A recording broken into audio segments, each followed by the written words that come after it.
hadda aan soo dhagaxnay iskuulkii wuxuu ka mid yahay iskuulo laga fulinayay degmada Badhaadhe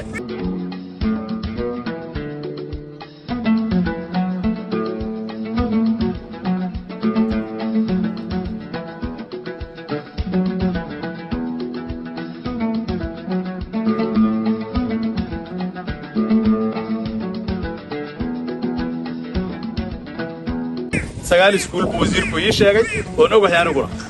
Kamboni iyo Boorgaabo iyo Kuna Hoosingow Chula Chawai iyo Kulbiyo oo maanta joogno inta kalena waa loo soo socdaa iskuulka waan dhagax dhignay waxaana laga qabanayaa oo wata facilities kale oo ah macallimiinta in la keeno la soo kordhiyo